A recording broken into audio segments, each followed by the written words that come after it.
साहब प्रणाम। मैं हूं हिमांशु द्विवेदी और स्वागत है आपका हमारी खास पेशकश चर्चा में। और चर्चा के तहत कल की बात को ही थोड़ा आगे बढ़ाएंगे।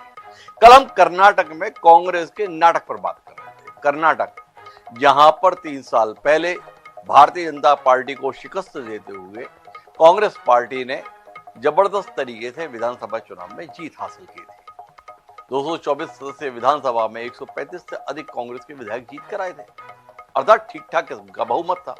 पर बहुमत के बाद जैसा कि कांग्रेस में एक परंपरा सी बन गई है कि स्थानीय छत्रप अपने अपने स्तर पर मुख्यमंत्री को लेकर भिड़ जाते हैं, तो वहां पर यह तनाव सामने आया। पूर्व मुख्यमंत्री सिद्धारमैया और प्रदेश कांग्रेस अध्यक्ष डीके शिव कुमार अपने अपने लिए लॉबिंग कर रहे थे। छत्तीसगढ़ की तर्ज पर वहां पर भी फार्मूला आया और अघोषित रूप से तय हुआ कि 2.5 साल के लिए दोनों ही नेताओं को मुख्यमंत्री बनाया जाएगा, क्योंकि सत्ता में लाने में दोनों ही नेताओं ने बड़ी भूमिका निभाई थी। पहला मौका सिद्धारमैया के हिस्से में आया, उन सिद्धारमैया के जो पहले भी 5 साल मुख्यमंत्री रह चुके थे। तो वो सिद्धारमैया जो अपनी पकड़ के संदर्भ में ख्यात रहे, कांग्रेस का कद्दावर चेहरा रहे, जिन्होंने इस कार्यकाल के माध्यम से कर्नाटक के इतिहास में सबसे लंबे समय तक मुख्यमंत्री बने रहने का रिकॉर्ड स्थापित किया है, उन्होंने आज अपने पद से इस्तीफा दे दिया। और इस्तीफा भी बिना किसी नानुकर के दिया, बिना किसी नाराजगी को सार्वजनिक रूप से प्रकट किए हुए दिया। बहुत अच्छे वातावरण में उन्होंने कहा कि पार्टी हाईकमान ने मुझे जो कहा मैं वो कर रहा हूं। पार्टी हाईकमान ने मुझे कहा कि इस्तीफा दे दो, मैं इस्तीफा दे रहा हूं। अगर मामला इतना ही सरल था तो पिछले 6 महीने से इतनी कहानी कर्नाटक में हम लोगों को दिखा क्यों रहे थे सिद्धारमैया? ये सवाल जहन में आता है।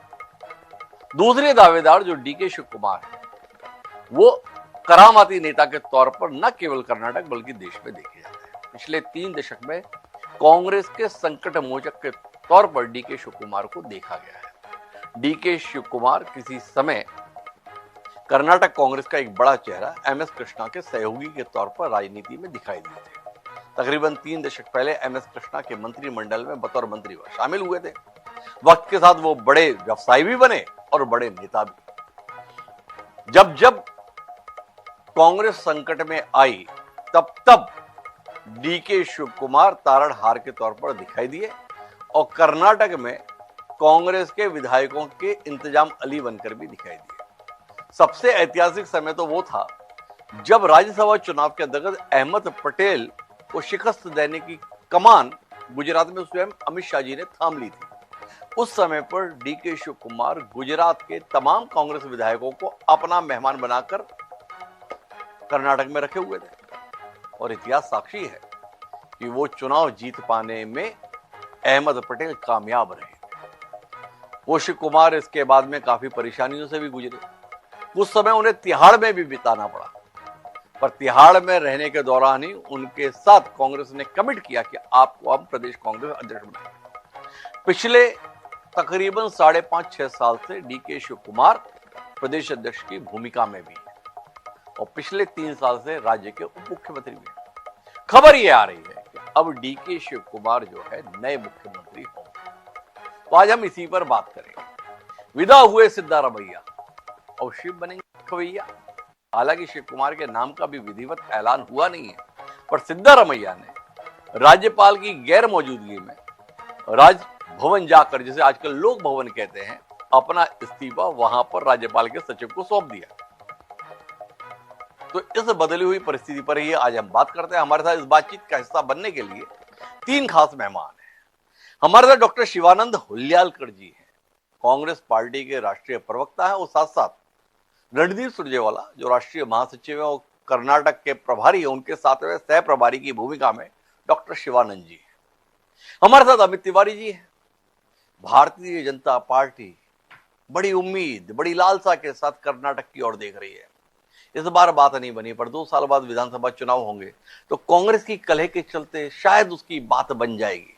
और ये परिवर्तन भाजपा के लिए कितना बड़ा झटका है या भाजपा के लिए कितनी बड़ी संभावना, वो हमें अभी समझाएंगे। और इनके बीच हमारे साथ वरिष्ठ पत्रकार राकेश शुक्ला जी। नाटक भले ही कर्नाटक में चल रहा हो, पर उसकी पटकथा दिल्ली में बैठकर लिखी जाती है। दिल्ली में कहां क्या लिखा जा रहा है यह हमें राकेश शुक्ला जी बताएंगे जो दिल्ली से हमारे साथ जुड़ रहे हैं। चर्चा की शुरुआत डॉक्टर शिवानंद हुल्यालकर जी से करते हैं। और शिवानंद जी, कल आपने कहा था कल आपको गुड न्यूज देंगे। अब हमें जानना यह है कि सिद्धारमैया के साथ ऐसी क्या परेशानी थी जो आज सिद्धारमैया ने इस्तीफा दिया। आपने हमें कहा था कल गुड न्यूज मिलेगी, और आज खबर यह मिली है कि कांग्रेस पार्टी के वरिष्ठतम नेताओं में शुमार और पिछले 3 साल से कर्नाटक के मुख्यमंत्री सिद्धारमैया ने अपने पद से इस्तीफा दे दिया। ये सिद्धारमैया का पद छोड़ना गुड न्यूज कैसे है? क्या भारी पड़ रहे थे सिद्धारमैया? थोड़ा शिवानंद जी हमें समझाओ ना। कांग्रेस पार्टी के आप इतने वरिष्ठ नेता हो, ये गुड न्यूज के मायने समझने हमें आपसे, आज तो समझा ही दो हमको।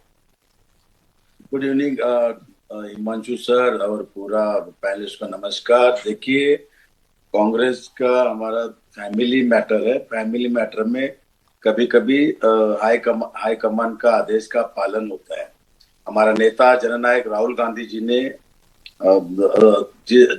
जिस टाइम 2 बार सिद्धरामैया सर जी चीफ मिनिस्टर बने थे कर्नाटक में, हमारा ऐसा, मैं भी CWC मेंबर हूँ, उसमें हमारा तय हुआ था कि 2.5 साल सिद्धरामैया जी, 2.5 साल DK शिव कुमार का, ऐसा स्टार्टिंग में साइन तय हुआ था। तभी मैंने भी साइन किया था। दूसरी बात सर ये है कि देखिए, कभी कभी हाईकमान ने सिद्धरामैया सर को बोलने के बाद उन्होंने बोल दिया कि हाईकमान ने बोल दिया तो नया चेहरा किसी को जगह देना चाहिए, तो जगह देना DK शिव कुमार को बनता ही है। और ऐसा नहीं है कि सिद्धरामैया जी ने खुद उन्होंने आशीर्वाद दिया और सिद्धरामैया सर ने खुद DK शिव कुमार जी का नाम लिया कि अगले chief minister DK Shivakumar बनेंगे। तभी DK शिव कुमार सर उठ के उनके पैर छुआ, आशीर्वाद लिया। यह हमारा सम्मान है, फैमिली का अंदरूनी मामला है सर। दूसरी बात देखिए, बीजेपी लोटस कमल करके इसके पहला कर्नाटक सरकार गिरा दिया, महाराष्ट्र में उद्धव ठाकरे जी का गिरा दिया, मध्य प्रदेश में कमलनाथ जी का गिराया। ये हमेशा CBI ED income tax misuse कर रहे हैं, लोगों का डराना धमकाना यही कर रहे हैं। दूसरी बात सर, आज ईद है, सब पूरा भारतीय को, सबको, आपको डॉक्टर हिमांशु सर, आपको और मेरे मित्र अमित जी बैठे, राकेश सर बैठे, सबको मैं ईद मुबारक सब भाईचारा से हम शुभकामना देते हैं सर। वो शुभकामनाएं तो ठीक है, तो मतलब आप क्या बता रहे हो, बकरीद पर सिद्धारमैया की कुर्बानी हो गई? नहीं, कभी भी नहीं। देखिए, हमारे पिता तुल्य है और हमेशा हमारा पिता तुल्य सिद्धरामैया सर है। सिद्धरामैया सर का कर्नाटक के बारे में पूरा जानकारी है, रूट ग्राउंड लेवल से कुर्बा कम्युनिटी से एक नेतृत्व करते हैं। SC ST सबको लेके चलने वाला एक नेता था और कद्दावर लीडर है। और इनका जल्द से जल्द राज्यसभा पे जाके राज्यसभा में अपोजिशन लीडरशिप सिद्धरामैया सर ले लेंगे, उनका सम्मान होगा। हो सके खड़गे जी के उधर सिद्धरामैया भी प्रेसिडेंट बन सकते हैं, क्योंकि उनका काम का अनुभव और पार्टी संगठन, गोर गरीब दलित पिछड़ों आदिवासी किसान सब समाज को लेकर, मतलब आप क्या बता रहे हो शिवानंद जी, आज केवल और केवल सिद्धारमैया मुख्यमंत्री पद से नहीं निपटे हैं, अभी खड़गे जी का भी निपटना है। अब राज्यसभा में नेता के तौर पर प्रतिपक्ष के हमें सिद्धारमैया जी दिखेंगे। खड़गे जी गए, आज केवल सिद्धारमैया का बदला नहीं हुआ, खड़गे जी का भी निपटारा हो गया। सर सुनिए, आदरणीय हमारा नेता अध्यक्ष मल्लिकार्जुन खड़गे sir ji all India Congress party president रहेंगे। दूसरी बात देखिए, कर्नाटक में हमको कुछ पूरा देश में बदलाव हम चाहते हैं। युवा युवती के बारे में, महंगाई चरम पर है, पेपर लीक कर रहे हैं, ये लोगों ने नीट का पेपर हर साल ये कर रहे हैं। RSS अरबों करोड़ रुपए, मैं महाराष्ट्र पुणे से सर आता हूँ, पुणे में ही एक लेडी ने, RSS की कार्यकर्ता है, उन्होंने पेपर लीक किया, अरबों करोड़ रुपए। अरे शिवानी जी, आप हमारे से विषयांतर मत करो। अभी हमारा मामला केवल और केवल कर्नाटक और कांग्रेस है, हम इसी पर बात करेंगे। पेपर लीक के संदर्भ में आपको फिर बुला लेंगे। अभी तो आप हमें अपने यहाँ के पेपर के संदर्भ में बताओ। ये सिद्धारमैया के संदर्भ में आपने बड़ी रोचक जानकारी दी। आपने बताया कि हाँ तय हुआ था, 2.5 साल का तय हुआ था। तो जब 2.5 साल का इतने उच्च स्तर पर तय हुआ था तो फिर वो परिवर्तन 3 साल में क्यों हो रहा है? ये 6 महीने क्या रस्साकशी चली? सिद्धारमैया तैयार नहीं थे तो राजी कैसे किए? हाथ जोड़कर या चाकू की नोक पर? नहीं नहीं, हमारा नेता जननायक राहुल गांधी जी, हमारा प्रेसिडेंट मल्लिकार्जुन खड़गे सर और पूरा आला कमान जी, रणदीप सुरजेवाला जी और मेरी माँ सोनिया गांधी जी, प्रियंका गांधी जी, केसी वेणुगोपाल सर, पूरी तरह से बैठ के टीम हमने तय किया, डिस्कस हुआ, हमने निर्णय लिया था। निर्णय सर हमने 4 डे बैक ही लिया था निर्णय सर। अरे सर, अभी आपने स्वयं हमारे साथ बातचीत में बताया कि 3 साल पहले हम सब लोग बैठे थे, साइन हुआ था, तय नहीं हुआ था, हमने कहा साइन हुआ था कि 2.5 साल के लिए सिद्धारमैया और शिव कुमार बारी बारी से मुख्यमंत्री बनेंगे। तो जब साइन किया था तो सिद्धारमैया को ऐसा मुख्यमंत्री पद में क्या मोह था कि तय हो जाने, हस्ताक्षर हो जाने के बाद भी उन्होंने 6 महीने लगा दिए ये कहने में कि हाईकमान ने कहा छोड़ दो, मैंने छोड़ दिया।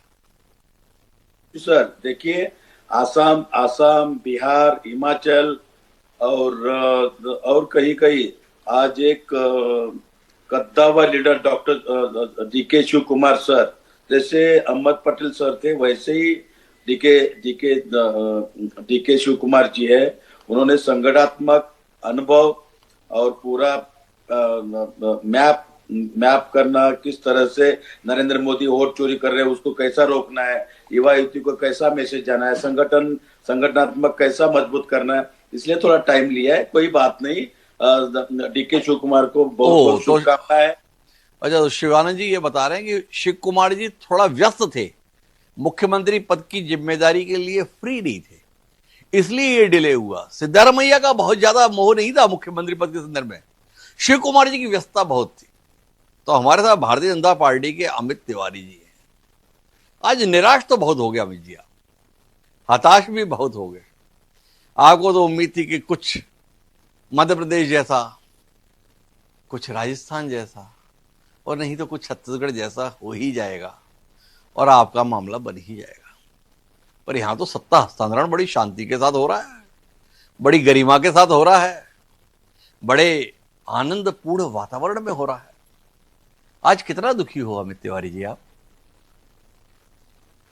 हिमांशु जी देखिए, जो आपने कहा कि शांतिपूर्ण हो रहा है, आप अगर पिछले 1 साल का न्यूज़पेपर की हेडिंग अगर आप निकाल लेंगे, राकेश जी वरिष्ठ हैं, वो बहुत जानते हैं इन सब चीजों के बारे में, वो भी आपको बता देंगे कि पिछले अगर एक वर्ष के अगर आप न्यूज़पेपर की हेडिंग्स निकाल लेंगे तो उसमें केवल कर्नाटक से जो अगर कोई हेडिंग आती थी तो केवल इसी चीज के लिए आती थी कि सत्ता की कुर्सी के लिए दिल्ली की दौड़, कर्नाटक सत्ता को बचाने के लिए रस्साकशी, सुरजेवाला पहुंचे हैं कर्नाटक में विधायकों की खरीद फरोख्त के लिए। मतलब कांग्रेस का एक व्यक्ति खुद ही जाता है और खुद ही। आज मैं शिवानंद जी को सुन रहा था। शिवानंद जी थोड़ा आराम से अमित जी की टिप्पणियों को सुनिए, थोड़ा धैर्य रखिए, आऊंगा मैं आपके पास फिर जवाब लेने के लिए। जी अमित जी।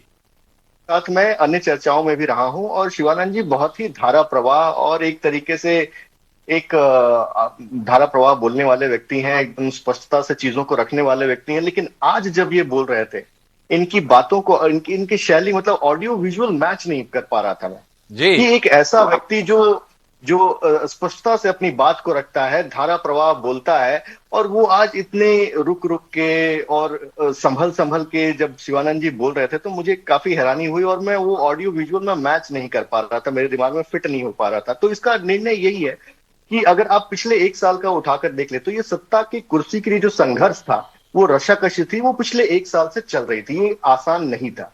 जब कर्नाटक में सीएम बनने का वक्त था 3 साल पहले 2023 में, तब भी यही स्थिति थी। और आज भी जो 2.5 साल का बता रहे हैं कि फॉर्मूला तय हुआ था और उसके बाद। अच्छा अमित जी एक बार बताओ, ये बिल्कुल स्थिति वैसी थी जैसे उत्तर प्रदेश में केशव मौर्य और योगी आदित्यनाथ के बीच दिखती है, उसमें कुछ अंतर था? थोड़ा क्या तजुर्बेकार आदमी हो ना आप, अपने यहाँ के भी हालात देखते होगे, फिर कांग्रेस के भी हालात देखते होगे। ये जो दिल्ली की खबरें, दिल्ली की दौड़, वो में उत्तर प्रदेश से भी बहुत दिखाई देती है। तो क्या समझे आपको? उत्तर प्रदेश में तो ऐसा कोई फॉर्मूला था ही नहीं हिमांशु जी जी। कि 2.5 साल का कोई ऐसा फैक्टर तो था नहीं जी। वहां पर तो स्पष्ट जनादेश मिला था, योगी जी। जी के नाम पे जनादेश मिला था और योगी जी ही मुख्यमंत्री हैं और अच्छा, योगी वहां जी पे ही जनादेश योगी जी के नाम पे मिला था। हम लोग खामखा में मोदी जी के नाम पर समझते हैं। और उसके बाद मोदी नहीं जी तो नहीं हमारे नहीं, थोड़ा मोदी जी स्पष्ट तो रहे। हम तो आजकल जहां पर भी सुनते हैं या महसूस करते हैं तो हमें लगता है कि मोदी जी के लिए जनादेश है। या आप नई बात बता रहे हैं कि उत्तर प्रदेश में जनादेश योगी जी के लिए मिलता है, बाकी देश में मोदी जी के लिए मिलता होगा। थोड़ा स्पष्ट हो जाए अमित जी, उत्तर प्रदेश का जनादेश मोदी जी के लिए या योगी जी के लिए? बिल्कुल हिमांशु जी, आप मुझे कितना भी फंसाने का प्रयास कर ले, मैं उस ट्रैप में आता ही नहीं हूँ। मोदी जी तो हमारे सर्वमान्य नेता भी हैं। मोदी जी जब उनको वो सर्वमान्य नेता बोल रहे हैं तो हम कौन को होते हैं किसी को कुछ भी ये करने के लिए? तो निश्चित तौर पर नहीं योगी नहीं, तो फिर जी। स्पष्ट करो ना, उत्तर प्रदेश का जनादेश किसके नाम पर था? मोदी जी के नाम पर या योगी जी के नाम पर? आप ट्रैप में तो फंसोगे ही नहीं। अरे इतने कुशागर प्रवक्ता हो, आप कैसे फंस जाओगे? पर आपने कहा ये कि उत्तर प्रदेश में जनादेश जो है ना वो मोदी जी के लिए मिला था। वो 5 साल पहले असम में भी जनादेश जो है फिर तो सर्बानंद सोनोवाल के नाम पर मिला था। पर आपने हिमंता बिस्वा शर्मा को बिठा दिया था ना। या फिर मानिए कि जनादेश तो सदी के महानायक, भारतीय जनता पार्टी के इतिहास पुरुष, देश के सम्माननीय प्रधानमंत्री नरेंद्र मोदी के आकर्षण के चलते तमाम राज्यों में मिलता है। उत्तर प्रदेश उससे अछूता कैसे हो सकता है? उत्तर प्रदेश से तो वो सांसद भी हैं, बनारस से चुनाव लड़ते हैं, इसीलिए लड़ते हैं कि एक वातावरण बने। आप मोदी जी की महत्ता को इतनी आसानी से खारिज कैसे कर दे रहे हैं? आप मानते हैं कि नहीं नहीं, उत्तर प्रदेश में तो जनादेश योगी जी के लिए मिलता है। नहीं हिमांशु जी, वो जिस जिस लाइन को आप पकड़ रहे हैं वो लाइन है ही नहीं। आप जी। इस बात को समझने का प्रयास कीजिए। जी मोदी जी तो हमारे सर्वमान्य नेता हैं ही, जी। योगी जी भी सर्वमान्य नेता उनको मानते हैं और उत्तर प्रदेश में उनको आगे रखकर ही पिछला चुनाव लड़ा गया था और आगे वाला जो आने वाला चुनाव है वो भी उनको आगे रखकर लड़ा जाएगा। तो निश्चित तौर पर वहां पर तो सीएम का कोई ऐसा कोई फॉर्मूला था नहीं कि 2.5 साल कोई और रहेगा और 2.5 साल कोई और रहेगा। तो ऐसी तुलना जो कर्नाटक और उत्तर प्रदेश की हम करने का प्रयास यहाँ कर रहे हैं वो उचित नहीं है, ये कहने का प्रयास कर रहा हूँ, पहली बात। जी। दूसरी बात, आप हरियाणा से लेकर आप कर्नाटक तक देख लीजिए, कहीं विधायकों को खरीदने का प्रयास, सीट बेचने का प्रयास किया जाता है, कहीं पे बेटे को सेट करने का प्रयास किया जाता है। आप तो जनता के जो युवा यहाँ पर कर्नाटका में है उनको कौन सेट करेगा? पूरे देश में जो युवा है उनको कौन सेट करेगा? उसके लिए तो केवल एक ही व्यक्ति काम कर रहा है, प्रधानमंत्री नरेंद्र मोदी जी। वही आगे बढ़कर युवाओं के लिए 24 घंटा दिन रात का एक करके काम कर रहे हैं। लेकिन यहां पर अन्य पार्टियों में अगर आप देखेंगे तो कहीं किसी के बेटे को सेट, अपने बेटे को सेट करने के लिए आप इनको राज्यसभा भेज दो, उनको और उसके बेटे को कैबिनेट अब में क्या रख लो। अमित जी, आप विषयांतर कर रहे हैं और मुझे खामखा में उन सवालों के लिए बातें कर रहे हैं जिनसे आप रूबरू ना होने जाए। आपने कहा कि युवाओं के लिए तो काम केवल मोदी जी कर रहे हैं और नीट का एग्जाम रद्द हो रहा है क्योंकि पेपर लीक हो रहा है। इसके लिए किसको जिम्मेदार ठहराएंगे? वो सीबीएसई के अंतर्गत एग्जाम कराए ऑन स्क्रीन वैल्यूएशन के चक्कर में वो धर्मेंद्र प्रधान जी का भी आया कि वो गड़बड़ हो गई, काम आप ही लोग कर रहे हो। तो अब थोड़ा विषय पर रहते हैं अमित जी। हमारा विषय क्या है? हमारा विषय ये अमित जी आज के संदर्भ में आपसे कि कर्नाटक में सत्ता हस्तांतरण की प्रक्रिया 1 साल की रसाकशी के बाद भी बड़े शांतिपूर्ण तरीके से होती दिख रही है। माननीय सिद्धारमैया ब्रेकफास्ट पर मंत्रियों को बुलाते हैं, खुद से इस्तीफा देने का ऐलान करते हैं, शिव कुमार के नाम का प्रस्ताव भी करते हैं और डीके शिव कुमार चरण स्पर्श करने के बाद उनसे आशीर्वाद भी प्राप्त करते हैं। यह सब बड़ी सहजता से घटित होता हुआ दिख रहा है। ऐसा हमें बाकी राज्यों में नहीं दिखा और जिन राज्यों में नहीं दिखा उसमें भाजपाओं की संभावनाओं को हमने फलते फूलते देखा। तो आज कर्नाटक में जो कुछ कांग्रेस कर पा रही है, इससे भाजपा के लिए 2 साल बाद के चुनाव में मंजिल कितनी दूर जा रही है, ये समझाओ ना अमित जी। नहीं, मंजिल देखिए, पहली बात आपने जो कहा कि सीबीएसई और नीट की बात की, तो देखिए जो सरकार काम करती है उसी सरकार को कमियां भी नजर आती हैं और वही सरकार कमियों को दूर भी करने का प्रयास करती है, पहली बात। दूसरी बात, अब आता हूं मैं आपके प्रश्न पर, जो प्रश्न आपने किया कि कर्नाटक को विषय को लेकर। तो कर्नाटक में जब 2023 में सरकार बनी थी, बनने के साथ ही क्या हुआ था? दूध के दाम बढ़ गए थे, मेट्रो का फेयर बढ़ गया था, जो बस का जो पास होता है, जो डेली पास जो आम लोग यूज करते हैं, उसमें 90 रुपए बढ़ा दिए गए थे।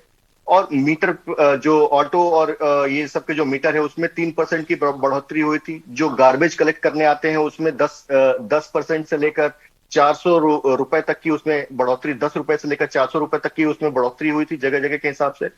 तो ये जो जनता है वो 6 महीने बाद ही ये कहने लगी थी कि हमने गलत सरकार को चुन लिया है। अब इन 3 सालों में हुआ क्या? अगर आप कर्नाटक में देखेंगे तो डेवलपमेंट का एक भी काम नहीं हुआ। हम जब चुनाव में जाएंगे तो हम इन मुद्दों को जनता के सामने रखेंगे कि जिस जनादेश को, जिस स्पष्ट जनादेश को देने के बाद भी आपने जनता का एक भी काम नहीं किया, डेवलपमेंट का एक भी काम नहीं हुआ। बेंगलुरु में आज अगर बारिश हो जाए तो पूरा का पूरा शहर डूब जाता है। 2 दिन की बारिश अभी 2 दिन पहले हुई, आपने स्थिति देखी होगी क्या है वहां की। तो जिस प्रदेश जिसको आईटी हब कहते हैं हम, वहां को सिर्फ आपने उसे टैक्स वसूली का एक हब बना के रख दिया है। आईटी हब से सिर्फ टैक्स वसूली का हब बना दिया। और टैक्स वसूली किस लिए? दिल्ली के एक परिवार के लाइफस्टाइल को फंड करने के लिए, उनके विदेशी दौरों को फंड करने के लिए, उनके पूरे जो क्रियाकलाप होते हैं, जो भारत के टुकड़े टुकड़े कर देने के लिए जो उनका पूरा का पूरा प्लान है, वो टूल किट को फंड करने के लिए। यही काम आप हिमाचल में करते हैं। किसानों के छाती पर पैर रख के आपने पेट्रोल और डीजल के दाम तो कई साल पहले बढ़ा दिए। किस लिए? दिल्ली में उसी परिवार के लाइफस्टाइल को फंड करने के लिए। कर्नाटक भी आज उसी चीज और का आपने अभी शिकार। पेट्रोल डीजल के दाम किस लिए बढ़ा दिए साहब? आज तो वैश्विक स्थिति इस तरीके की है। आज जो वैश्विक स्थिति है, क्या वो हिमाचल के लिए अलग है? नहीं अच्छा, है। लेकिन तो वैश्विक स्थिति में जब कीमत कम थी तो साल भर में ये पेट्रोलियम कंपनियां 1,37,000 करोड़ का मुनाफा कूट ली। वो किसके संदर्भ में था? नहीं, उसके लिए तो देखिए, अब आप उस विषय पे जाएंगे तो उस पर एक लंबी चर्चा है, मैं उसका भी जवाब देता हूं। आप देखिए, जब आपको पता है 2010 में जब टैग पेट्रोल और डीजल के ऊपर जब इन्होंने बॉन्ड इशू किया था, वो कितने लाख करोड़ का था। और उस पर जो टैक्स देकर अभी अप्रैल में हमने उस पर पूरा का पूरा इंटरेस्ट के साथ उसको वो उस बॉन्ड को क्लोज किया है, 3 लाख करोड़ देकर उसको खत्म किया है। तो किस तरीके से जनता के ऊपर बोझ लादा जाता है, जनता से टैक्स वसूला जाता है, ये कांग्रेस पार्टी का एक मॉडस ऑपरेंडी है। और कर्नाटक और हिमाचल इससे अछूता नहीं है। कांग्रेस पार्टी का नीति क्या कहती है? एक परिवार एक रिमोट। इसी नीति के तहत कांग्रेस पार्टी चलती है। चाहे सरकार में सिद्धारमैया हो, चाहे सरकार में डीके शिव कुमार हो, कुछ भी बदलने वाला नहीं है। कुछ भी बदलने वाला नहीं है। अमित जी इस विचार के साथ में है कि भले ही 3 साल पहले कांग्रेस की सरकार बन गई थी, पर उस सरकार ने इन 3 सालों में आम आदमी की भलाई के लिए ऐसा कोई काम नहीं किया जिसके चलते इनकी सत्ता में वापसी की उम्मीद की जा सके। मैं आऊंगा शिवानंद जी, इनके सबके जवाब आप ही से तो लेने हैं मुझे, पर थोड़ा राकेश शुक्ला जी का नजरिया भी तो जान लीजिए। दिल्ली में बैठे हुए वरिष्ठ पत्रकार हैं, आपके यहाँ के खेल को और भाजपा के खेल को कैसे देख रहे हैं? आपको भी थोड़ी दिलचस्पी होनी चाहिए। तो राकेश जी, हमें अमित जी ये बता रहे हैं कि 1 साल से खेल चल रहा था और दिल्ली में ही चल रहा था, पर खेल में ऐसा क्या कमाल का खेला हुआ कि कर्नाटक में कुछ मजा नहीं आया, बड़ी शांति से सब कुछ हो गया। आजकल कहां सियासत में इतनी शांति से सब कुछ होता है जितना शांति से होता हुआ इस समय बेंगलोर में दिख रहा है। थोड़ा आप बताओ ना कि बीच में खेल क्या हुआ जिसके चलते ये सब कुछ इतना सहजता से बहता हुआ सा लग रहा है। हिमांशु जी, बहुत शांति से तो बिहार में भी हो गया जी, वहां भी मजा नहीं आया। जी, बिहार में भी कितना अरे राकेश जी, आपने तो धारे बदल दी। भाजपा में शांति से ही होता है, यह सब कुछ कांग्रेस में ही होता है। थोड़ा इस अंतर को तो आप समझते। बोले शांति से बिहार में भी हो गया, बिहार को छोड़ अभी तो आप कर्नाटक में बताओ, कांग्रेस में ऐसी शांति तो अरसे से देखने को ना मिली। आप भी तो अचरज में हो गए ना, थोड़ा ज्यादा ही शांति से है। भैया जी के जो वकील हैं, यदि वो कमजोर नहीं होते तो डीके शिव कुमार जी की लॉटरी नहीं खुलती। केसी वेणुगोपाल जी ने ही 23 में दबाव बना के सिद्धारमैया जी के करवाया था। और 2.5 साल का जो पीरियड था वो उस समय पर उसी टाइप से 2.5 साल का फार्मूला निकाला गया था कि 5 साल तो आराम से निकल जाएंगे, क्योंकि 2.5 साल के बाद बदलाव की प्रक्रिया कभी भी कांग्रेस में पूरी नहीं हुई। आपने भी देखा छत्तीसगढ़ में टी सिंहदेव दिल्ली में आके पड़े हुए थे, फिर भूपेश बघेल भी आ गए, लेकिन भूपेश बघेल कंटिन्यू 5 साल किए। तो 2.5 साल का फार्मूला तय हुआ था, एकदम सही बात है। लेकिन 2.5 साल के फार्मूले में सिद्धारमैया जी की विदाई हो जाएगी, ये बिल्कुल संभावना नहीं जताई गई थी। वो केसी वेणुगोपाल जी केरल चुनाव के बाद जो कमजोर हुए हैं, तो जो पार्टी आला कमान पे उनका चलता था रुतबा, वो कमजोर हुआ। और जो बार बार ये कहा जा रहा है कि राहुल गांधी जी ने, मेरे पास जो सूचना है उसके हिसाब से ये निर्णय राहुल गांधी जी का नहीं, प्रियंका गांधी जी का है। डी.के. शिव कुमार जी को मुख्यमंत्री बनाने का जो निर्णय है, क्योंकि कांग्रेस में अब आला कमान थोड़ा सा पावर शिफ्ट हो रहा है। आला कमान राहुल गांधी जी थे, एकदम सही है, लेकिन अब धीरे धीरे आप देखेंगे कि आला कमान का जो पावर है वो प्रियंका जी अपने हाथ में ले रही। बहुत सारे निर्णय वो कर रही हैं, संगठन के अंदर, सरकार के अंदर, जहां कांग्रेस की सरकार है, यहां तक कि पार्लियामेंट के अंदर भी। अब प्रियंका जी धीरे धीरे जो है वो राहुल गांधी जी का जो आला कमान वाला पावर है वो अपने हाथ में ले रही हैं। और मुझे लगता है वो, आप देखिए कि 2023 में जब 23 के पहले जब शिफ्ट होने की बारी आई थी, तो आपको खूब अच्छे से याद होगा कि भूपेश बघेल जी राहुल गांधी जी का पाला छोड़ के प्रियंका जी के पाले में चले गए थे, और उसी के चलते उनको अभयदान मिला था। फिर आप हिमाचल में याद करिए कि विक्रमादित्य सिंह जी का पटाक्षेप कब हुआ, कि जब वो आके प्रियंका जी से मिले तो सुक्खू की कुर्सी बरकरार रही। आप याद करिए, विक्रमा जी ने कहा कि हम प्रियंका जी से जाके मिले और उन्होंने हमें समझाया, उसके बाद सारा पटाक्षेप हो गया। तो ये कुछ ऐसी घटनाएं हैं जो बता रही हैं कि अब निर्णय तो राकेश जी, क्या आप मानते हो कि किरण रिजिजू जो संसदीय कार्य मंत्री है, उन्होंने भाजपा का बड़ा नुकसान करा दिया? वो किरण रिजिजू का आपको याद है ना, पार्लियामेंट में उन्होंने कहा था कि कांग्रेस को प्रियंका गांधी के नेतृत्व सौंपना चाहिए। आप बता रहे हो कि अब फैसले प्रियंका जी ले रही हैं, और देखो कितनी शांति से काम हो जा रहा है। तो क्या आप मानते हो राकेश जी, ये किरण रिजिजू नेता तो भाजपा के, पर भला कांग्रेस का कर रहे हैं? देखिए, किरण रिजिजू जी किस कारण से बोली ये तो मैं नहीं कह सकता, लेकिन मेरे पास जो जानकारी है उसके हिसाब से आपने जो प्रश्न किया मैं बता रहा हूं कि केसी वेणुगोपाल जी का पावर कट होना, प्रियंका जी का निर्णायक स्थितियों में पहुंचना, सिद्धारमैया जी की कुर्सी छीनने का एक बड़ा कारण है। भले शिवानंद जी, भले ही देखिए शिवानंद जी पार्टी के फोरम में बैठ के पार्टी के हिसाब से बात करके एक चीज तो स्वीकार की, और मुझे लगता है, मुझे अभी तक के प्रवक्ताओं में ये दोनों ऐसे प्रवक्ता मिले हैं जो सच स्वीकार कर रहे हैं। अमित जी ने भी सच स्वीकार, आपने उनके स्टीयरिंग को मोड़ नहीं, अच्छा खासा सच के रास्ते पे चल रहे थे वो भाजपा को लेके। अब शिवानंद जी ने भी कहा कि भाई राइटिंग में हुआ था 2.5 साल का। तो आपने अच्छा प्रश्न किया कि 3 साल क्यों लगे। 3 साल इसलिए लगे क्योंकि केसी वेणुगोपाल जी अभी भी इसी बात पे लगे हुए थे, सिद्धारमैया जी नहीं हटे, डी.के. शिव कुमार जी नहीं आए, लेकिन अंततः विफलता मिली। इसलिए स्मूथ तरीके से सिद्धारमैया जी को सरेंडर करने के अलावा कोई रास्ता नहीं बता। तो मैं वापस शिवानंद जी के पास आता हूँ। शिवानंद जी, ये संघर्ष किसके बीच था? ये संघर्ष सिद्धारमैया और शिव कुमार जी के बीच था। यह संघर्ष रणदीप सुरजेवाला और केसी वेणुगोपाल के बीच था, या ये संघर्ष राहुल गांधी बनाम प्रियंका गांधी था? थोड़ा समझाओ तो सही ना, आप तो इतने अंदर तक बैठे हुए हो, आप बता पाओगे था क्या मामला? देखिए, अंदरूनी मामला है। कोई भी हमारा नेता जननायक राहुल गांधी जी और पूरा डिसीजन लेते मल्लिकार्जुन खड़गे जी हमारे प्रेसिडेंट है, माननीय है, उनके आदेश से पूरी तरह से निर्णय कर्नाटक का तो मल्लिकार्जुन खड़गे सर ही लेते हैं। अभी सर के पास कुछ जानकारी, कुछ पॉजिटिव कुछ नेगेटिव आए रहेंगे, मैं इनकार नहीं कर सकता हूं, और मैं इसका हाँ भी नहीं कर सकता हूं। हो सकता है, देखिए, लेकिन इतना मैं बोलता हूं, कर्नाटक के बारे में मल्लिकार्जुन खड़गे सर के हाथ में पूरी जिम्मेदारी थे। खड़गे सर ने जो दोनों नेता को बुला के 2-3 बार मीटिंग हुआ, मीटिंग के बाद CWC मीटिंग बुलाया, सीक्रेट मीटिंग हुआ, इंचार्ज सुरजेवाला सर और मैं भी था, हमारे साथ मीटिंग होने के बाद जो भी हुआ है हमारा अंदरूनी है, हम बाहर नहीं बोल सकते। अच्छा, नंबर वन। नहीं बोल सकते ये तो ठीक है, पर आप एक बड़ी रोचक बात बता रहे हो। हम लोग ये मानते थे कि कांग्रेस में फैसले गांधी परिवार के बगैर नहीं होते।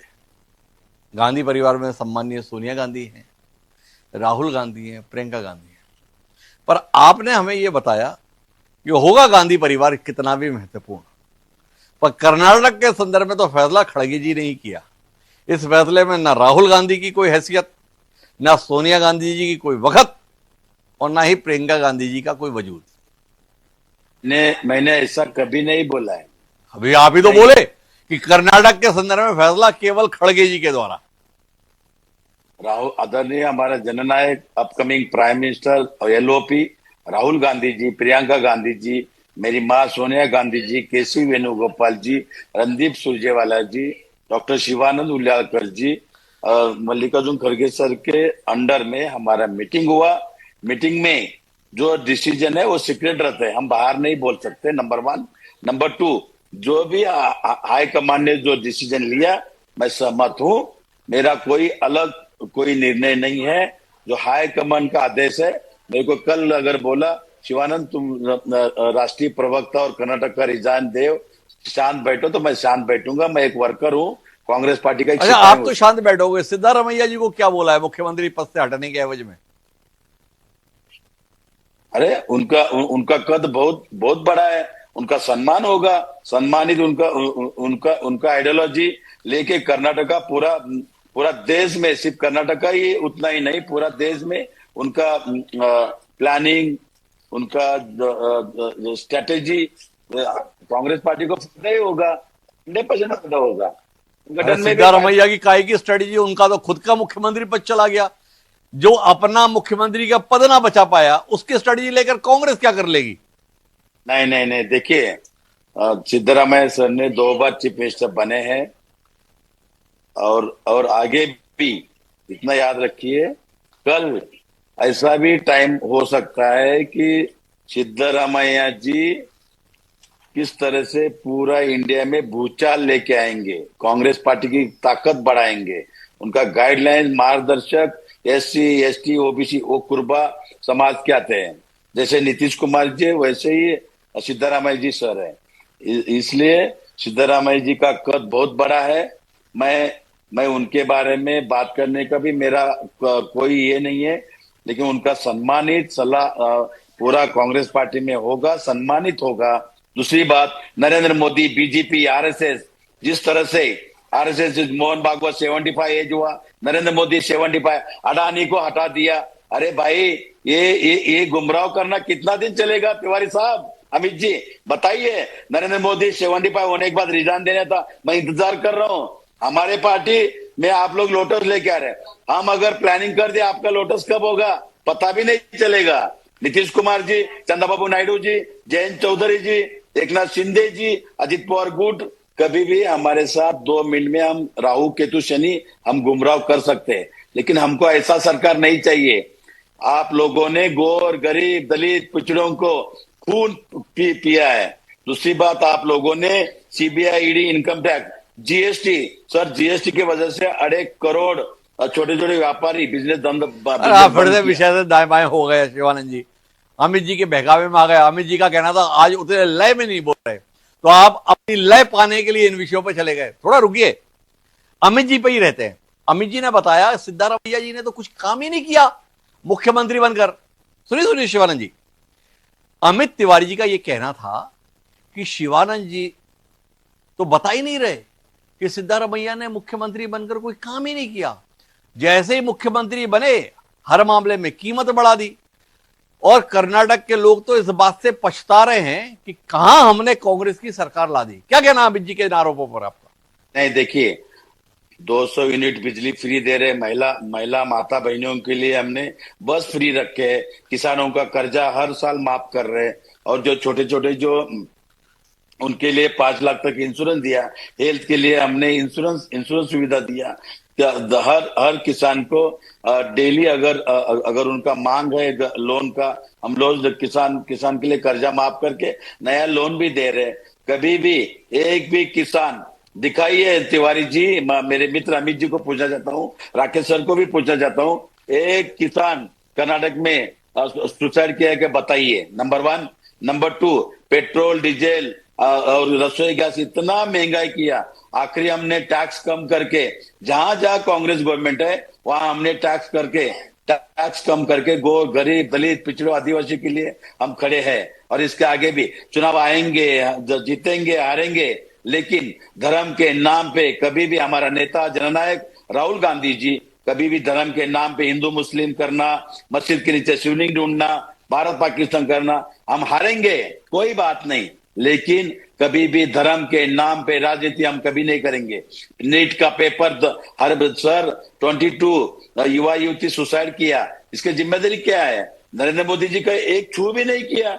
अरे प्रधान जी का रिजाइन लीजिए अमित जी, कब ले रहे हो रिजाइन, कब जिम्मेदारी से आप लेंगे? देखो अमित जी कितना शानदार सवाल है शिवानंद जी का। देखो हमने सिद्धारमैया जी का इस्तीफा ले लिया, आज धर्मेंद्र प्रधान का इस्तीफा नहीं लिया जा रहा। शिवानंद जी बता रहे, देखो काम तो बहुत बढ़िया किया हमने, 200 यूनिट बिजली फ्री दे रहे हैं, महिलाओं के लिए हम फ्री में बस सुविधा उपलब्ध करा रहे हैं, किसानों का कर्जा लगातार माफ कर रहे हैं।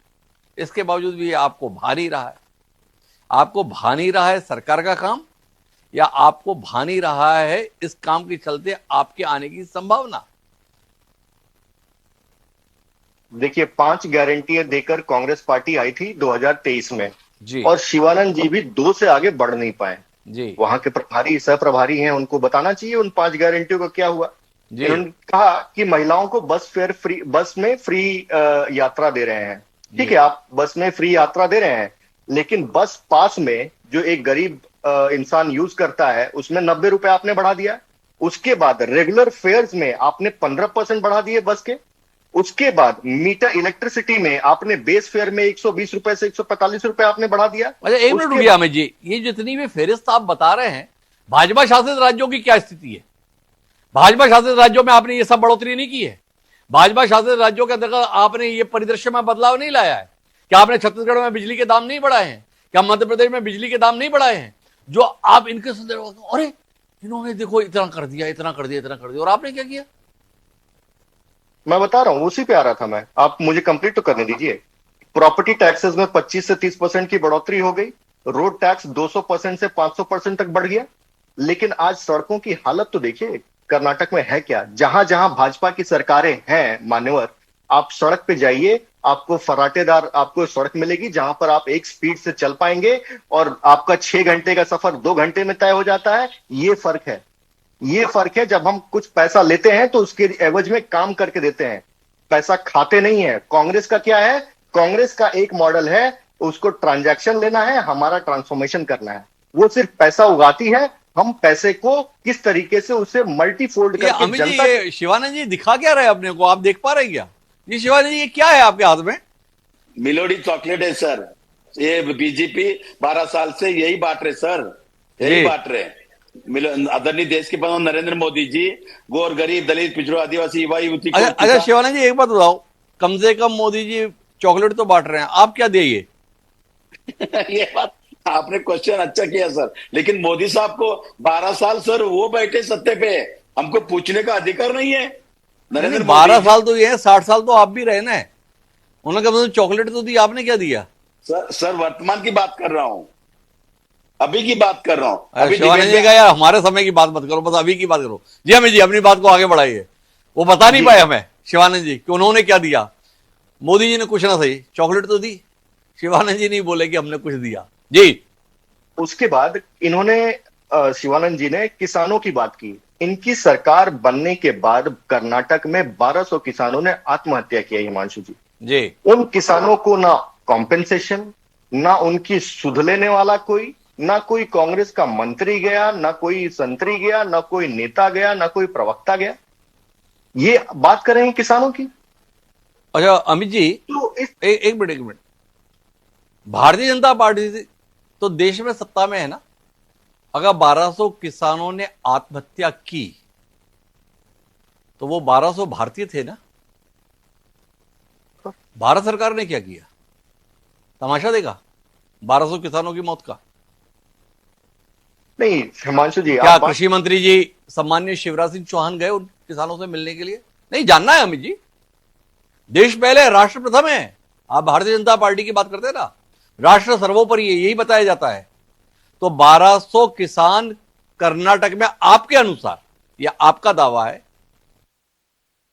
कि ये 3 साल में। मेरा सवाल है अमित तिवारी जी से, भारतीय जनता पार्टी के सम्मानीय प्रवक्ता से, कि इन 1200 किसानों की आत्महत्या की प्रतिक्रिया में केंद्र सरकार और भारतीय जनता पार्टी ने क्या क्या किया? अमित जी रोशनी देंगे? बिल्कुल, उन 1200 किसानों के साथ हम जाकर खड़े हुए, सत्ता के गलियारों में हमने संघर्ष किया, सड़क पर संघर्ष किया, सरकार से यह मांग करी कि उनको कॉम्पेंसेशन दिया जाए। हमने लाठियां खाई उन परिवारों के लिए ताकि वो उनको कॉम्पेंसेशन उनको अमित जी, आप देश में सरकार में हैं, आप केंद्र में सत्ता में हैं, आप साथ में खड़े हुए, बस करके क्या दिया उन किसानों को? किसानों के संदर्भ में वादा किया था आपने स्वामीनाथन के अनुसार दाम देने का, वो समिति बनाई थी आपने किसान आंदोलन के समय पर। उस समिति का आज तक अता पता नहीं है कि उसकी ने क्या काम किया, बताइए।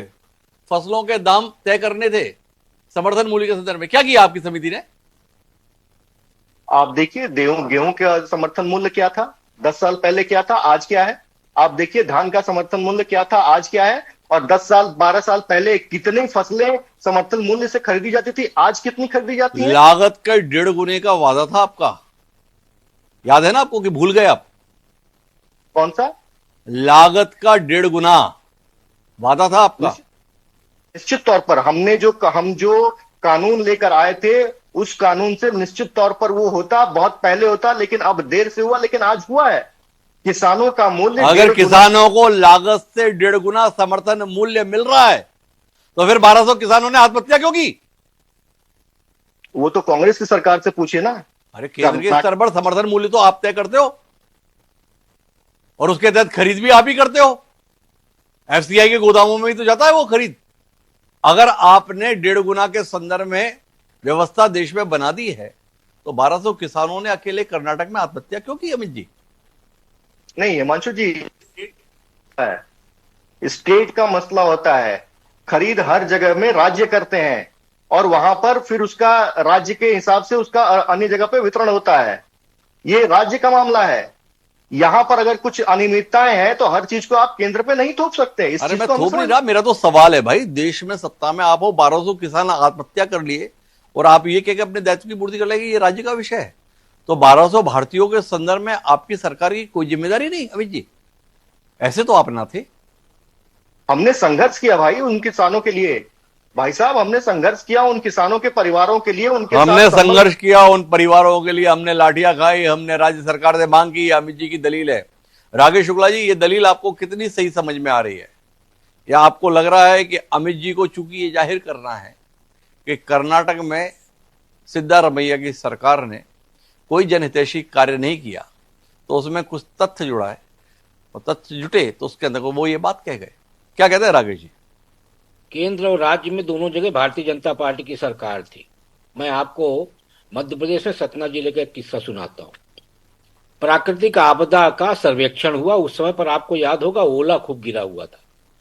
तो राज्य सरकार के अधिकारियों, कर्मचारियों, पटवारियों को निर्देश दिया गया कि जिस किसान के 1 एकड़ खेत पे ओलावृष्टि हुई होगी उसको मुआवजा मिलेगा।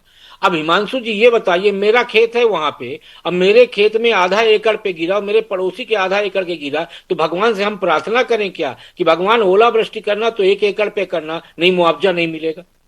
ये कौन सा फार्मूला हुआ?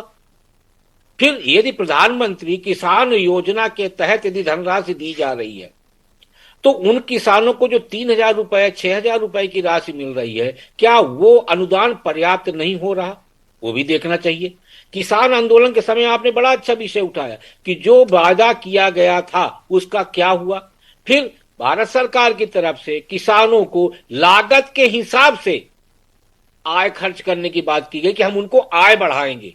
तो लागत क्या निकलेगी? मैं मध्य प्रदेश में एक कृषि मंत्री थे, मध्य प्रदेश भवन आए हुए थे प्रेस कॉन्फ्रेंस करने, तो मैंने उनसे निवेदन किया कि मुझे ये बताइए कि आप किसी भी किसान की लागत कैसे निकालेंगे, क्योंकि कृषि जो है कहीं वर्षा आधारित है, कहीं सींच आधारित है, कोई खाद डालता है, कोई नहीं डालता है। आप लागत कैसे निकालेंगे? आप बताइए ना। कृषि की लागत निकालना उसी टाइप से बड़ा मुश्किल है जैसे आप मान के चलिए कि बहुत सारे उसमें सुई ढूंढना। तो आप ये जो कृषि को लेके है ना, ये सबकी बतौलेबाजी है। ये सबकी बतौलेबाजी है, लेकिन हमें कुछ समझाना चाह रहे हैं अमित जी। जी अमित जी अपनी बात पूरी कर रहे हैं, हालांकि हमारा विषय तो कर्नाटक की सियासत है। जी अमित जी। कर्नाटक का ही बता रहा हूं। ये 8 जुलाई 2024 की रिपोर्ट है, 8 जुलाई 2024 की, जहां पर की बताया गया है कि कर्नाटक में 1200 किसानों ने सुसाइड किया और डिस्ट्रिक्ट वाइज बेलगावी में 122 केसेस, धारावी में 120 केसेस, धारवाड़ में 101 केसेस, इस बकायदा हर जिले की बात की है। तो इसको लेकर अगर कोई चर्चा नहीं करेगा तो ये किसकी गलती है? नहीं, लेकिन मेरा तो सवाल अमित जी क्या है, वो विषयांतर हो जाएगा।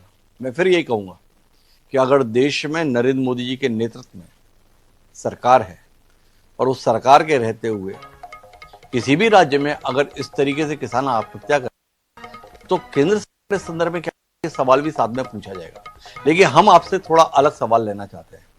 डीके शिव कुमार समय समय पर भाजपा की रणनीति को विफल करते हुए दिखाई दिए। हमने उदाहरण बताया, अहमद पटेल को शिकस्त देने की आपकी कोशिश डीके शिव कुमार की सक्रियता के चलते सिरे नहीं पड़ पाए। वो डीके शिव कुमार अब तो मुख्यमंत्री होने जा रहे हैं। आपको कितनी मुश्किल जाएगी? कोई मुश्किल नहीं है इसमें। मुश्किल वाली कौन सी बात है? वो अपनी राजनीति करेंगे, हम अपनी राजनीति करेंगे। यही तो सवाल है। वो कुर्सी की राजनीति करेंगे, हम जनता की राजनीति करेंगे। इसमें कौन सा इसमें आपको मतलब अब आपने उम्मीद ही छोड़ दी, हमें कर्नाटक में सत्ता चाहिए ही नहीं। नहीं, ऐसी कोई बात नहीं। जब अभी तो आप बोले वो कुर्सी की राजनीति करेंगे, हम जनता की राजनीति करेंगे। आपको अब कर्नाटक में मुख्यमंत्री पद के संदर्भ में, सत्ता में आने के संदर्भ में कोई उम्मीद नहीं बची। भैया हमारे लिए तो जनता ही सर्वोपरि है। वही कुर्सी पर बैठाती है और वही कुर्सी से उतारती है जी। हम कुर्सी के, सत्ता हमारे लिए भोग का विषय नहीं है, सत्ता हमारे लिए सेवा का विषय है। तो आप खोज पाए 3 साल पहले जनता ने आपको कुर्सी से नीचे क्यों उतार दिया कर्नाटक में? क्योंकि कांग्रेस पार्टी ने एक फेक नैरेटिव चलाया था, एक फ्रॉड नैरेटिव चलाया था, जिसकी वजह से थोड़ा नुकसान हुआ। लेकिन ठीक है, जनता ने उसको स्वयं कहा कि हम 6 महीने बाद, केंद्र में और राज्य में दोनों में सरकार आपकी थी, फेक नैरेटिव कांग्रेस बना ले गई। कांग्रेस इतने लायक, इतनी सक्षम कब से हो गई? 60 साल पुरानी, 100 साल पुरानी, 140 साल पुरानी पार्टी है, सक्षम तो है ही, तभी इतने सालों तक। आप तो बोल रहे हो कांग्रेस में कुछ बचा नहीं, अभी बोल रहे हो कि कांग्रेस तो इतनी सक्षम है कि उसने नैरेटिव बना लिया। पहले एक बात पे रहो ना, मतलब आप मानते हो कि कांग्रेस में दमखम है? नहीं हिमांशु जी, पहले मैं अपनी बात को कह लेता हूं, फिर आपको इस विषय पर आता हूं। जब 2023 में सरकार बनी थी तो एक विषय स्पष्ट था कि सिद्धारमैया वोट लेकर आते हैं और डीके शिव कुमार नोट लेकर आते हैं। तो ये वोट और नोट का ये जो गठबंधन था, ये आज टूटना था और वो टूट गया। और ये पता चल गया कि नोट जीत गया, वोट हार गया। ये स्पष्ट हो गया, पहली बात। दूसरी बात, जो आप कह के आ रहे थे कि कर्नाटक में क्या है और दोनों जगह आपकी सरकारें वगैरह वगैरह, तो जनता के जनादेश के हिसाब से आज तो जनादेश कांग्रेस के पास है ना। तो मतलब कुछ तो कांग्रेस ने अपने पैर पर खड़े रह के कोशिश किया होगा, तभी वो सत्ता में आई। भले ही वो फेक नैरेटिव हो, भले ही वो प्रोपागेंडा हो, भले ही वो क्लिप कटुआ किया हो उन्होंने और कुछ किया चलाया हो, वो आज तो उसके ऊपर उन्होंने कहा था कि 40% करप्शन भाजपा की सरकार में है। आज बताइए कौन से करप्शन के केस में, कौन से भारतीय जनता पार्टी के नेता पे कांग्रेस पार्टी के 3 साल की सरकार हो गई? किस पर इन्होंने एक FIR भी किया है? किस पर किया है बताइए? तो निश्चित तौर पर उन्होंने एक फेक नैरेटिव चलाने पार्टी के किस किस नेता को निपटवाना चाहते हो आप अमित जी, जो आप शिव कुमार जी के संदर्भ में ये अपेक्षा कर रहे हो, शिवानंद जी को ललकार रहे हो? बताओ आपने किस के खिलाफ FIR की कि शिवानंद जी इस कार्यक्रम से उठे हो, सबसे पहले फोन लगाए भाई भाजपा के इन नेताओं के खिलाफ FIR करो। कौन कौन आपके निशाने पर है भाई कर्नाटक का भाजपा का नेता? हम तो हर एक केस को, जिस चीज को भी हम लेते हैं, उसको लॉजिकल एंड तक पहुंचाने का प्रयास करते हैं और उसको एक कंक्लूजन देने का प्रयास करते हैं। उस पर बाकायदा हम उसको पुलिस स्टेशन में जाते हैं, FIR आते हैं, चार्ज करते हैं। नहीं, अभी जी मेरा सवाल समझिए ना। आप जो करते हो वो तो ठीक है, अभी आप माल की बात कही कि इन लोगों ने जो है हमारी सरकार पे भ्रष्टाचार का आरोप लगाया था जब हम सत्ता में थे। अब 3 साल से ये सत्ता में है, हमारे किसी नेता के खिलाफ इन्होंने एक एफआईआर तक दर्ज नहीं कराई। किस किस के खिलाफ एफआईआर दर्ज करवानी है? शिवानंद जी से यही पूछते हैं ना। हाँ, शिवानंद जी कि किस केस के खिलाफ उनको मिला था कि जो उन्होंने चार्जेस लगाए थे। भाई शिवानंद जी, अमित जी इस बात से बहुत नाराज है। आपने आरोप लगाया पर सत्ता में आने के बाद आप भूल ही गए कि आपकी पार्टी ने कुछ ऐसा किया भी था, किसी के खिलाफ एफआईआर तक नहीं कराई। ऐसी क्या सेटिंग बिठा दी आपने, कोई एफआईआर तक नहीं कराई? देखिए डॉक्टर हिमांशु सर, अगर कांग्रेस पार्टी 60 साल से है ऐसा बोल रहे मेरे मित्र अमित जी, अगर ऐसा बोल रहे तो बीजेपी कभी बड़ा नहीं होता था। 2 से आप लोगों ने 300 चुन के आया। आरएसएस पे सरदार वल्लभ भाई पटेल जी ने बयान किया था। कांग्रेस के पंडित जवाहरलाल नेहरू, इंदिरा गांधी जी ने आरएसएस को जिंदा रखा। आपके जैसे कूटनीति नहीं खेला। आप सीबीआई, ईडी, इनकम टैक्स, गोर गरीब दलित पिछड़ों को, आदरणीय जननायक राहुल गांधी जी, भारत जोड़ो यात्रा 4000 किलोमीटर कर्नाटक से मैं खुद चल के आया था। सर, मध्य प्रदेश में परमार फैमिली गुड लक दिया राहुल गांधी जी को। इन्होंने सेकंड डे सीबीआई, ईडी भेजा और दोनों हस्बैंड वाइफ सुसाइड किया। क्या कर रहे हैं आप? अरे वो तो ठीक है हुलियालगढ़ जी, आप मूल सवाल का उत्तर देना नहीं चाहते, अपने एजेंडे पे ही रहते हो आप। हमने ये पूछा, अमित जी ने जानना चाहा कि आपने 3 साल कर्नाटक में सत्ता रहते हुए भारतीय जनता पार्टी के तत्कालीन किसी भी मंत्री या नेता के खिलाफ एक एफआईआर तक दर्ज नहीं की। मतलब आपके आरोप झूठे थे भ्रष्टाचार के संदर्भ में, 40% की बात झूठी थी, यह अमित जी का कहना है। तो आपसे जानना है, क्या वाकई सत्ता में आने के बाद आपने पाया कि भाजपा की सरकार तो बिल्कुल साफ सुथरा चल रही थी, हम गलत आरोप लगा रहे थे, झूठी बात कह रहे थे, इसलिए आप कोई एफआईआर दर्ज नहीं करा पाए, किसी को सजा दिलाने की कोशिश नहीं कर पाए? ये सवाल है कि हम कभी भी राजनीति गंदे टाइप से नहीं करते हैं। महाराष्ट्र से अजित पवार जी का जिस तरह से प्लेन क्रैश हुआ, 6 बार डिप्टी चीफ मिनिस्टर बना था महाराष्ट्र में, देवेंद्र फडणवीस सरकार ऊपर नरेंद्र, नीचे देवेंद्र, एफआईआर नहीं हुआ। चुने हुए डिप्टी चीफ में उनके साथी, लेकिन मैं खुद रोहित पवार जी के साथ जाके, अजित पवार जी के भतीजे के साथ जाके, हमारा नेता जननायक राहुल गांधी जी को मिलने के बाद सिद्धरामैया सर से राहुल जी ने बात करने के बाद एफआईआर कर्नाटक में करना पड़ा, 0 नंबर से महाराष्ट्र में आया। ये हम जस्टिस की काम करते हैं। अमित जी, आपके जैसे अगर चाहा ना एक भी बीजेपी नेता 3 दिन मेरे पास सीबीआई, ईडी, इनकम टैक्स दीजिए, अमित शाह जी, नरेंद्र मोदी जी कांग्रेस में आ जाएंगे। अच्छा, सीबीआई, ईडी आपके हाथ में दे और कर्नाटक की पुलिस आपके पास में, उससे कुछ नहीं करेंगे, आपको सीबीआई, ईडी चाहिए। क्या कहते हो राकेश जी, शिवानंद जी के इस दावे के संदर्भ में? या आप मानते हो कि कुल मिलाकर राजनीति में आरोप लगाना आसान है, इसलिए जब विपक्ष में थे तो कांग्रेस ने आरोप लगा लिए, जब सत्ता में आए तो पता चला आरोपों में दम तो है नहीं, इसलिए कुछ कार्रवाई कर नहीं पाए भाजपा के खिलाफ? देखिए, ये बात सही है कि आरोप बड़ा सहजता से लग जाता है राजनीतिक पार्टियों में। मैं शिवानंद जी की एक बात को रखना चाहता हूं हिमांशु जी। उन्होंने कहा कांग्रेस धर्म की राजनीति नहीं करती। मुझे 2 विषय याद आते हैं कर्नाटक में। एक कि कर्नाटक सरकार की तरफ से 2013 से 2019 के बीच जिन मुस्लिम समाज के लोगों द्वारा कर्ज लिया गया था, उनका पूरा ब्याज माफ कर दिया गया बिना सोचे समझे।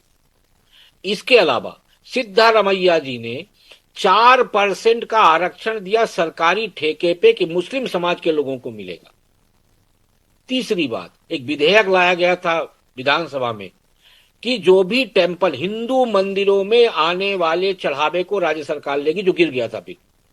तो ऐसा नहीं है, देखिए, दूध का धुला कोई नहीं है। हाँ, फर्क इतना ही है कि कोई प्योर दूध से और कोई पानी मिला हुआ दूध से, लेकिन राजनीति तो सब यही कर रहे हैं।